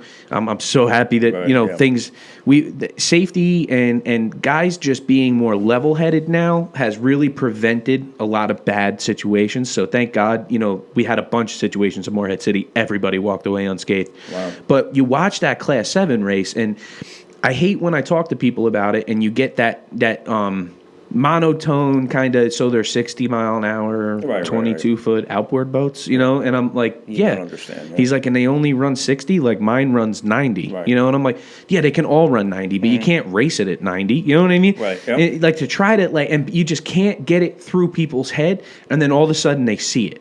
They watch one, and they're like, those guys are nuts, and I'm like, I'm trying to tell you, man, Class 7's a shit, That is a great class. That really is. That's why Class 6 to me is like where I'm at. Man, I can't tell you. That Class 7 is Class 7 just replaced us. To me, it's just crazy. Class 7 it's great. It's cool. They're tough. They replaced us, and they're carrying the torch well. Like Class 6 was the beginner class. Class 6 was the knuckleheads, right? Right, knucklehead. Shout out to Evil Ed Smith. and it was the crazy bastards in Class 6, right? But then came Class 7, and put us to shame, man. I was like, holy shit. I think I took third once out of all 4 races I ran with Jeremy. I got my ass waxed, man. And I took third in a 3-boat race. But that's you're leading me into a new good segue there, because Jeremy, breaking news. I told you I would figure it out before the podcast was over. Yes, Jeremy and I are in talks of becoming together, working on the Hurricane for the upcoming season. So, awesome. Yeah. Awesome. So, the one thing that I do miss, that's where you guys, as the OPA, as a family, and it took me a long time. You spoke about this earlier, about how in racing, everybody comes together. You break a motor, you blow a drive, you're there. It took a long time for me to understand that. Like, I thought, you know what? When you're in the marine industry, and what I'm saying is that no, people are looking to. Oh no, you have to buy this, you got to buy that. But in racing, something happens. You're there to help each other, and that's the one thing in my team, which is just my family. And my nephew Bernie, which, little Bernie, he's no longer little, he's taller than me, and he's going to be part of it. He was supposed to race with me in Point Pleasant years back, and I'm glad he's the one on that horrible day in Point Pleasant that he didn't want to run with me, and I was smart, and I'm glad. But he's part of this as well, and now that he has his career going too. Which is a super admirable thing, by the way. There's this moniker in racing that, like, we're all a bunch of badasses, right? And we are. And it gets a lot of us in trouble. So that's interesting because, I watched Bernie come up. I watched him since you got into sport, right? And that's an interesting, I never heard that story, but that's awesome. That's good of him to do. Yeah, Bernie Bogus, he started when he was 12 years old, helping clean cars and boats at my shop with me, and then he helped me build this boat. He was at every race with you, man. Yeah, every race. Yeah. He came to me with New York, and we got to Michigan, and his mom's like, make sure you don't bring him out there. I'm like, all right. So then, we'd hop on the boat, and we go into the St. Clair, and we're going to go test. Probably one of the only times I ever tested was with Bernie at the age of, 16. Right. And he's like, this is cool. I'm like, hurry up, we got to get back. We have to head over to Sarnia Bay soon, so we got to get back soon. Smitty's going to yell at me and buy me a beer. So, he's involved. So Jeremy's going to be involved. I got Pat Romeo, who's at Marine Unlimited, who's helping out. He's involved. Team is very important. And you know what? And I have my family. I tried Al and Al Pettit when he first started. I didn't know him. Your dad said, hey, here's a guy that wants to race. I underestimated how much Al was doing for me at the time, and I give him a lot of support, and I thank him because when I first started, I was very controlling. Like, I didn't, no, can't go in there, don't do this, don't do it. No, why you want it? Because I was insecure. I didn't know how this was, because I see the marine industry. And Al put so much effort and time into my boat, into our boat, shall I say. And I didn't respect it at the time. It took years later when I'm driving the boat, I'm putting the boat on the trailer, doing it all alone. And like, we went up to Tawas, I didn't have a driver up there for that. And that's when your dad jumped in for me. And you guys helped me out, put the boat in the water, go test. And the best, again, I remember you saying you're worried about your dad, and your dad's like, we got to get them. And I'm not going to mention the boat that broke out in front of us that no longer races, that was in that race, but it was a race between you and him. Yeah. And I was just listening to your dad. First time I raced with your dad, and your dad's telling me what to do. Bring back. I'm watching his hand signals, and he's telling me, da. But what the very end to me meant the most is that how we had that photo finish. The way it came to be, too. Right. That when I told that story earlier in the show, when I said no way he's going to put that in there, and he goes down the inside. The guy scares me, and I think that's why I enjoy racing with him so much, because his talent level behind the steering wheel of a boat is not found commonly, and so racing against him scares the shit out of me, because he'll do things that will, make me look silly, And in that race in particular, you're 100% right. It was a race between not only me and him, but us and him, where I had Anthony in a boat with me as well, and that, to me, was one of the most significant races I'd ever been a part of. And I mean that from the bottom of my heart, because I believe that you beat me that day. You happened to break out right at the end, but you had me going to the finish line anyway. You broke out at the finish line, and I don't count that. That's I'm old school, brother. And to me, it was good. It was good to feel that. It was good to see how much I still have to learn. And I enjoy boat racing for that reason. Everybody has their thing about it. To me, I grew up walking in the footsteps of giants, and it's not about, for me, I don't have that I'm going to stomp my feet because I'm not as good as them, and no, I just enjoy learning from them. I enjoy and I enjoy that from everybody. The one person that I talk about a lot on the show, and I never really name his name because I don't know. I feel funny about that. But Billy Moff, I study that guy because I just feel that there's nobody better than him in a catamaran, and he does things that. Listen, he may lose, but the weird thing about Billy is he'll show up at a race and take last and look like he didn't belong on the course, and then show up in somewhere like Key West and make the whole field look stupid. Wow. And it baffles me, like the way he does things. I talked about it a little bit on I believe the last podcast with Steve-O about he ran my brother all over the race course, and people would say like, well, You like that guy? Yeah, because I would have ran my brother all over the race course, like we're racers. That's what we do, But watching a guy like that go is kind of like, watching my old man, watching guys like Billy. There's again, I'm not going to name names, but it's amazing, and it's cool that you had that experience. It was that race that made me feel this is what racing is about, and then you gave me that checkered flag, and to me it was like unbelievable. Like, wow, this is cool. The last checkered flag I ever held. You up earned to it. Lake Capacong, and then, Typhoon gave me the flag at the end when we ran Class 5 with your dad, and a lot of the other thing is sponsors. I think that the big thing to me is this organization. Well, not this organization, but racing needs sponsors. Yeah. And we know COVID's hitting everybody hard. And myself as well, I understand. Like, I have Spencer Palmer, who owns Expert Landscaping, who's always been there for me to help me in like local races, and I got Mark and Mindy Glaz, MMG Transportation in Livingston. They've always helped me out. Jayco Towing, they were one of my first customers. Mark and Bobby Venero, whatever first customer. All these guys, Bobby V, Venero, who had Blackjack, the Formula, old time racer, Barnegat Bay racer, always behind me. Always, what do you need? Right. I got Mike's ABG, Mike Jers with cooking, loves racing. This guy, he used to race. They understand. They love it. And when we go out to different states and I see the kids in the family, I think about me at that age. Then I think of my children and where I am today with boat racing. It's so touching that I went back to St. Clair last year, and families come up to me saying, hey, remember? I'm like, oh, yeah, he got this big, this guy, hey, you could stay at our house if you come up here. I'm like, wow, like this is cool. Like most people do not want my signature because it's going to cost you $54 or court cost, But here's my signature. Enjoy, it's pretty neat. But going back to being happy-go-lucky, you have to. I think in life you have to. I know life is going to throw you problems, throw you lemons. But yeah, man, when you wake up Sunday morning and it's race day and you want to go out there and have fun, It's lemonade, brother. it's fun, brother. It's fun. It's funny because you just hit to me, my favorite aspect of boat racing, and it is the people you meet, Yeah, and absolutely. I'll just tell one quick one. I just about a month ago, I get a Facebook message. I don't know if I should. Yeah, I could say his name. From this guy Ed up in Michigan that I met in Port Huron.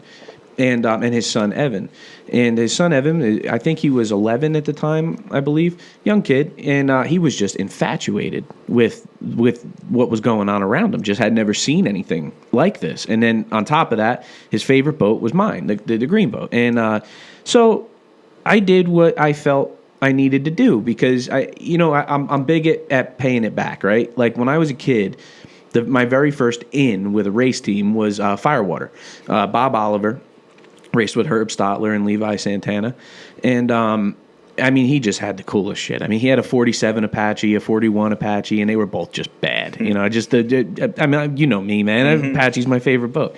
Bob's and, yeah, man. That's just I don't. That's a whole show in and of itself. But I'm walking around the pits, and Bobby was big on the cookouts and all that stuff, right? And so naturally, us, him, Augie, everybody that just fit right together, right? Well, before we knew him, I'm roaming around the pits, and I see this cookout going on, and little me was a little rambunctious, and I went in there and made myself a plate and sitting with the team. I'm acting like I'm supposed to be there, not saying a word, listening to stories, and and they're colorful dudes, man. Bobby Oliver was the character, brother, and I miss him terribly, and he may show his face soon. I actually saw that his boat's local again. Thank you, Herbie, and. It was pretty cool.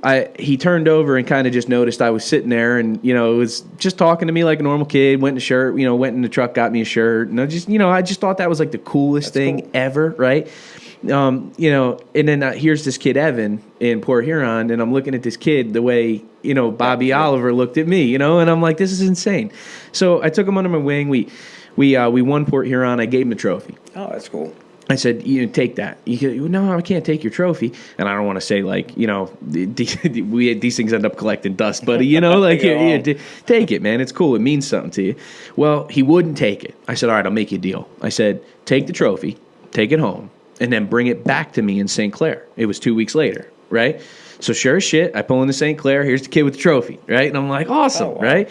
Now fast forward to 2020, right? He's 16 years old. He bought a 22-foot Scarab. Wow. It runs 68 miles an hour on the limiter, and he's like through the fucking roof with it, right? And I just think it's the coolest thing. Like I watched this kid when he was 11 years old running around, and now he's got his own boat. I'm trying to talk his old man into bringing it to St. Clair, and it's just that you touched on.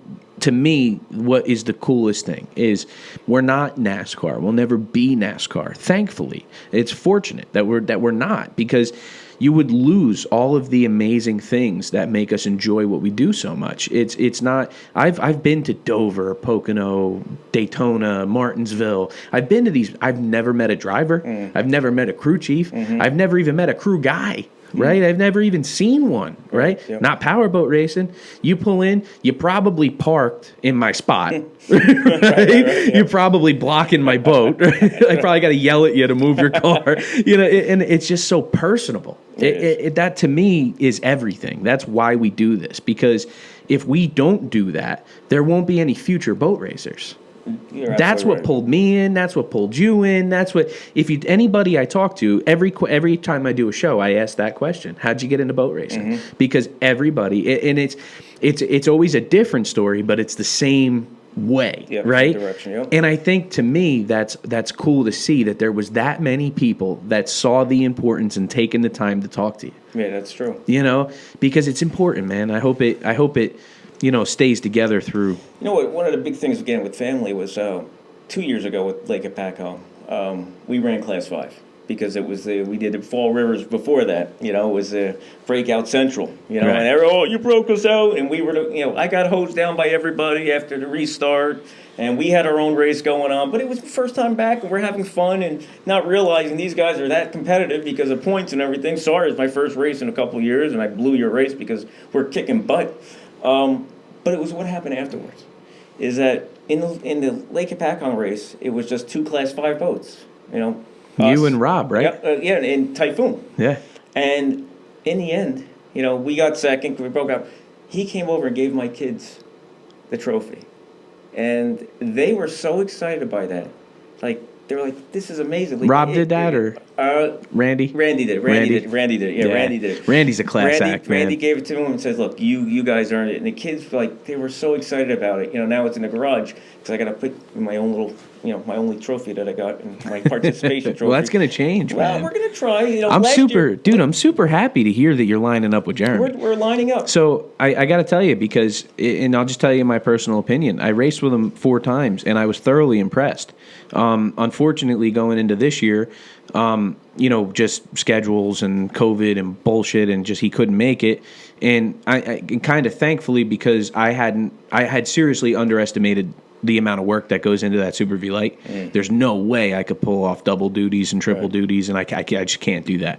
So I'm super happy to hear that you two are lining up. He's an awesome, awesome racer. Years ago, we were supposed to, and unfortunately, because there was a transition going on at the marina at the time from one to another, and financially I couldn't do it. He was at that point trying to become it, and I was trying to deal with the finances that were going on over there. And we kind of had to, look, I'm sorry. And then that's when he started his own thing. And we've always stood close. In our offshore performance ways, we've always stood close. Again, that's with Tim Vandenberg and everything. These guys, everybody in this organization in boat racing has something to teach everyone. And I think that's important for me, because everybody has a little bit of knowledge of something. From the person that's just, the rescue teams are the best. They bust my chops when I do the swim test. They have fun. Going back all the way to pre-COVID or during COVID when I started Fight Night with my son. Dude, which was no sports on. We said, let's do this. Dude, thank you for that. Because look, I know it was silly and it wasn't like you were doing much, but you don't realize what you did. You brought, you found a way to bring us all back together. Everybody was talking about it. That's what I heard. That's what your dad's like, do you know who was just watching? I'm like, no. The head of, I'm like, what? He's like, oh yeah. I'm like, get Mercury. I'm like, really? We were walking around in the shop when that was all going on, and Pop would be like, we gotta go. Wnek fight's on tonight. And I'm like, seriously, dude? And my son loves it. My daughter, my son, wash their hands. They love it. Everybody's like, when's the second wave? I go, look, the second wave of COVID's here, but we have real sports going on right now. So we needed it at that time. And I love it, and I enjoyed it. And they were, just so everybody knows, it was controlled by the computers. We never controlled anybody. We're not Dominion. No, we're not Dominion. No, computer decided who fought and how many rounds. There's a couple fights I wish they went further, but we weren't controlling. The computer controlled how many fights and how many rounds. It didn't matter. It was awesome. It didn't matter. It was just cool. I mean, I beat Al once because I couldn't let Al beat me again. So I made sure that I won again. So maybe the Dominion jumped in there once in a while. But no, but it was a good time. And again, Ray LaBeatty. I don't know who Ray was. Through Fight Night, now Ray and I have communications, and I find out, Englewood Beach. I'm like, what? Oh yeah, sent me a puzzle. The kids and I are doing a puzzle. I'm like, this from Fight Night. But again, that goes back to the family of OPA. Because, what you did was so cool. It was the way you did it on Facebook Live, where it like when you had Stanch and my old man fighting every night. It was so funny because you'd go in there and it wasn't just watching your UFC video game. It was the chat room underneath it. That was hilarious, man. It was so good because we miss each other so much. I think 90% of what I do on this show is trying to encourage people who are on the fence about getting involved with the sport. Right. Do it, man, because you don't know what you're missing. Yeah, absolutely. I miss you guys. Like this whole COVID thing, luckily we made light of the whole situation last year. We wound up with Lotto and 2 Morehead cities. And the 2 Morehead cities, I personally wasn't in Lotto. I can't speak to it. I was in California while that was happening. But the 2 Morehead cities were, bang up jobs, man. awesome. That's awesome. It was amazing, and the way the city bent over backwards for us to slash some tape and get us in where we Right. need to get in. I mean, Jeff turned around and put that second race on in 40 days. Wow. 40 That's days. awesome. That's all. And everybody got to go out there. You know, I was upset I couldn't make it out there just because of the job. And No COVID. doubt, no doubt. But I look forward to this upcoming season. You know, again, It's going to be a hell of a season, brother. I look forward to As long as this COVID thing doesn't drag on for too long, and maybe this vaccine turns out to be the savior, I don't give a shit what happens as long as this shit goes away and we can get back to normal. Because we have a schedule for 2021 that's gonna drop some people's jaws, man. That's cool. We're just scratching the surface. That's cool. Of what the idea is that we're striving for, and we got some phenomenal people working with us. You got not to put down people that are already doing this, but some new people and old that are back. Mike Yawoski's kicking around. Mike, yeah. Solomon's again for 2021. Solomon's Island's a beautiful place to race. It's just an amazing town. Awesome race course. You have Matt Soper, who's brand new with the old school 39 cigarette. I'm sorry, and he just won his first not his first race. But his first year racing brings home a world championship and restores the honor to cigarette racing, who hadn't won since, I think it was 1999. It's hard to have that Right. number one world championship logo without a world championship. So they should knight Matt Soper. But then he turns around and slam dunks Elk Rapids, Michigan. Wow. Which is it's an amazing place. Like, when I say Michigan, people always look at me cross-eyed, and I'm like, you never been there. You got to look it up, man. Look at St. Clair. St. Right, Clair. that's So unbelievable. when I pulled up to St. Clair for the first time, I'm like, did we go south? Right. Why is the water so blue? Right. Like, wow. And then we wound up with Michigan City. I mean, Rick Wright and Jack and the whole staff up at Michigan City. Michigan City's an amazing place. Now we got Elk Rapids up there, which Soper is not going to disappoint, dude. Wow. I'm telling you, I've spent some time talking with Soper now. That guy is dynamite. Yeah, well, that really. race site's going to be phenomenal. Really? And we got some killers, man. Just some killers laying in the midst. I mean, you look at like Fort Myers with Tim and Cindy and Mike Shepard, and you got Englewood with Ray and his enormous staff. I can't even begin really? to name names. Wow. He has more board members than we do boat racers. Wow. Yeah, man. Wow. A lot of people put a lot of time into that event. It shows. I mean, have you ever been to Englewood Beach? No, I Man, haven't. I'm telling you, start now trying to plan some time before Thanksgiving next That's year, what Ray was because saying to me. During the COVID, he was like, earlier in the COVID, it's like, you got to get down here. You got whatever you need to do, get down here. Joe, there's a little bridge that you drive over to get to I guess it would be a sound or I'm not sure exactly, but Englewood Beach. And as you're going over that bridge, man, I'm telling you, it's like magic. Everything Really? changes. Everything about you changes. Like, you get there ready to race, right? Like, you're coming down for the World Championships, and that drive, right? You get in the truck, and I don't care if it was 45 hours. Right. My eyes are open and I'm rolling. I'm going to the World Championships, right? You get over that bridge, and it's like, we're here. Yeah, and that's nice. you pull up. The pits are on the beach. Like, the beach is literally behind the pits. You walk over the It's little right thing, there. and you're right there. There's maybe 2 or 3 bars. One or two real nice restaurants, and it's just very tight knit. Like, the second you pull in, you feel how close the community is. I mean, Yeah. the community is so embracing, and it's so well thought out and put together, and they really get it. You know That's what I mean? awesome. It's why, I mean, listen, man, I think everybody under the sun wants to race Key West, right? I want to race Key West. You want to race Key West. Everybody in the world wants to race Key West. But I will never, ever miss Englewood. Right. That Wow. place is, Wow. I can do without Key West. I cannot do without Englewood. That place is that good, man. That speaks a lot, man. And think about this, man. 74 teams. 74 phenomenal. teams came to Englewood. It's not because they couldn't wait for the OPA Right. World Championships.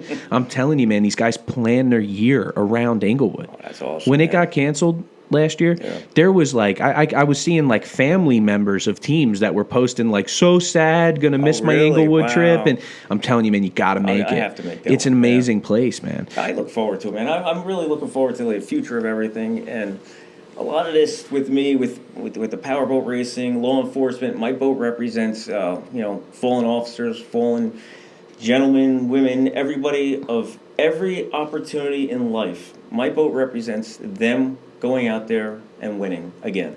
I want to represent everybody. Just go out and have fun and enjoy life. That's it. There's nothing, we're all serious all the time because we have to be. But for a short period in time while we're out there, it's almost like a reflection of your own life. You know what? Take control, enjoy, respect each other out there, and win.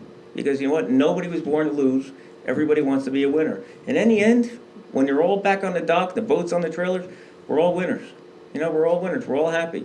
Tomorrow, the problems will be back again with Monday through Friday working and got to get this done, got to get done. But for a short period in time, for just a moment in life, you can enjoy yourself. And when you're behind the wheel or you're under the you're working the sticks, you're working those bones, for that moment, man, life is magical. It really is. It's crazy. Do you remember when you were a kid and there was like something coming up? Like you had a big thing coming up you were super excited for. You would get like that feeling like me today, here. Right? Like and it was uncontrollable, right? That's like, I try to explain that to people. Like I was doing an interview actually in Inglewood with a young lady doing an interview with me and just kind of asking me some softball questions. And, it looks like the sea conditions are going to be big tomorrow. Are you feeling a little nervous about it? Or, I said to her, yeah, I've been scared for 3 weeks. And that's the God's honest truth. I'm naturally scared of what we do. I mean, it's scary, but there's something that happens when you actually put the helmet on, and it's such a cliche way to say that. And I can't stress how real that is. When you take that visor and it goes dunk, yep.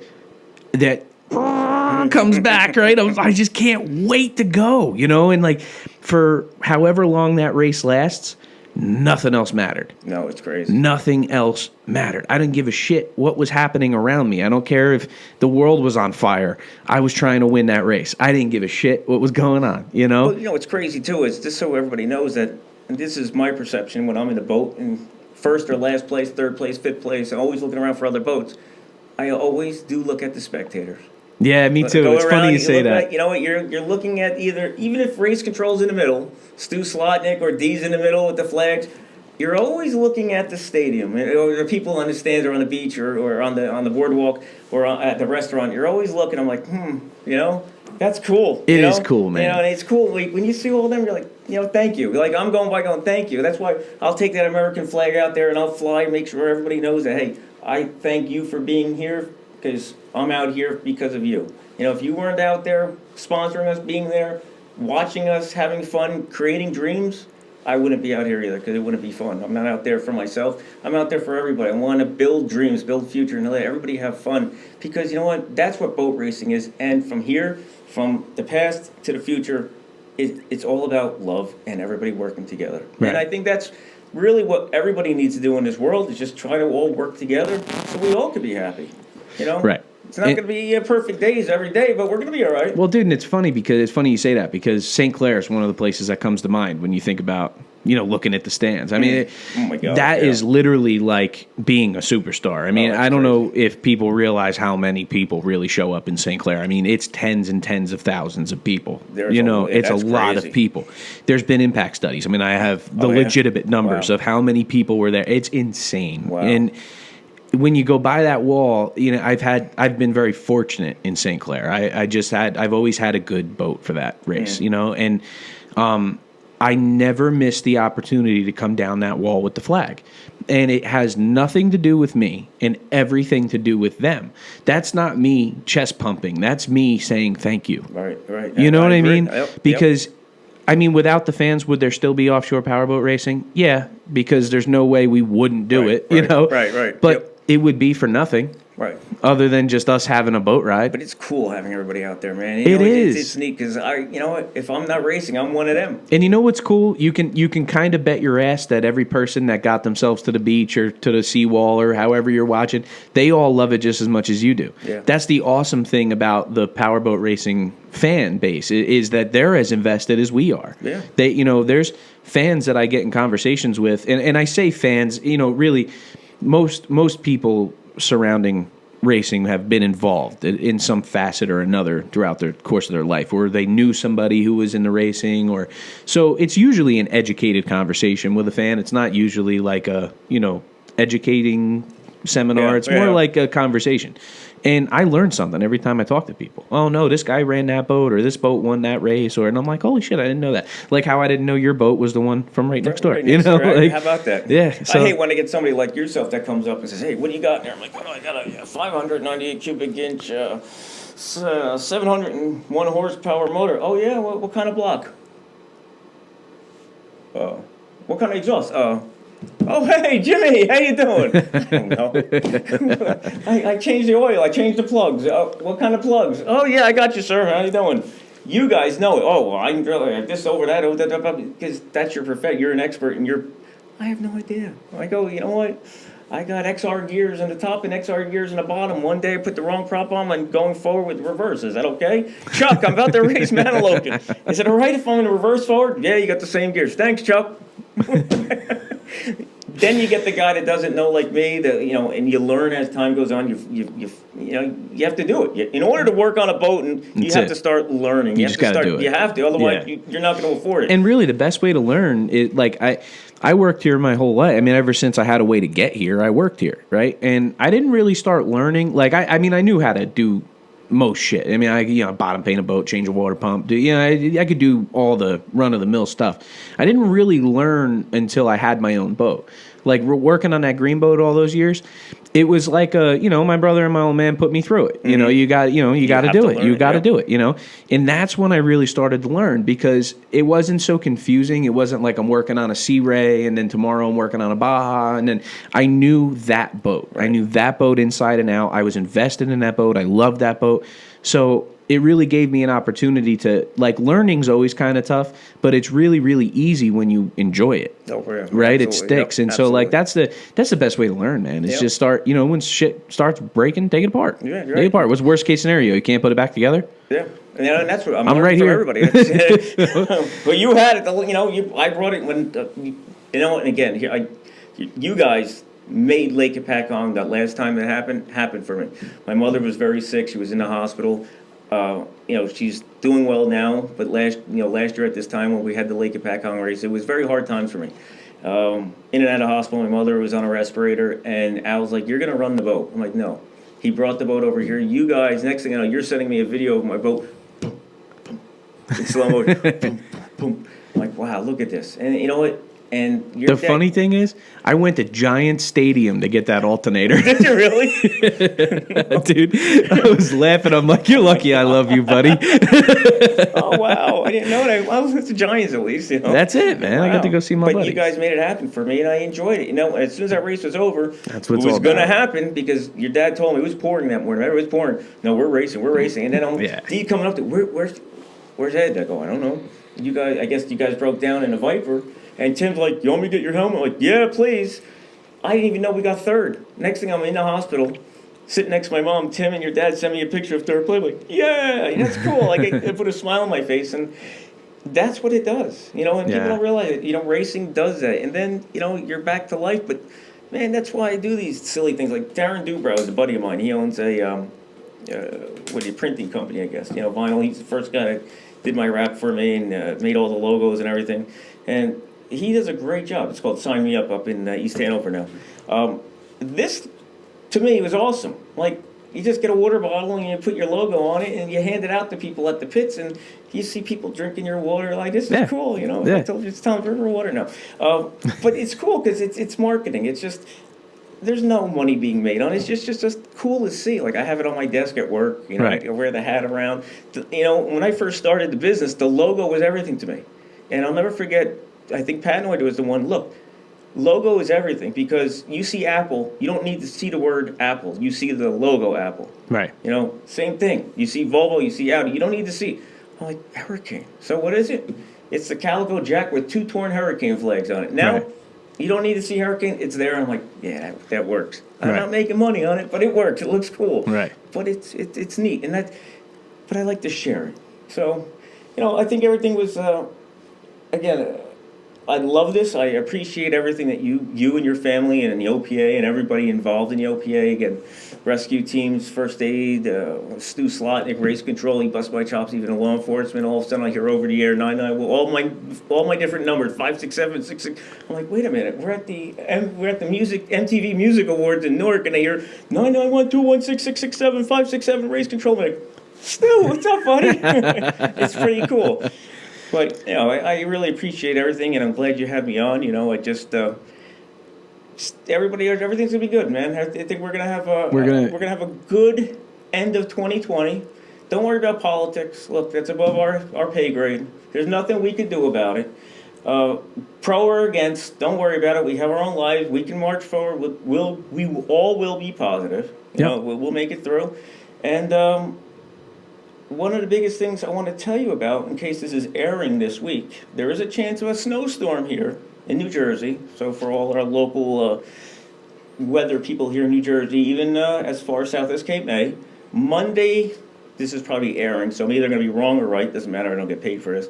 Rain and snow with some accumulation. But Wednesday and Thursday, maybe the snow to look out for. So if this is Monday airing or Tuesday, watch tomorrow or Wednesday or Thursday. Accumulating snow coming your way from the meteorologist, Hurricane Force. Well, no, thanks, buddy, and I appreciate you coming in, man. It's always a pleasure. Thank you. And yeah, we will get through this, man. Smooth skis never made a skilled sailor. We'll be all right. We'll be all right. As We're Governor moving Murphy forward. would say, we're not out of the woods yet. Switching gears.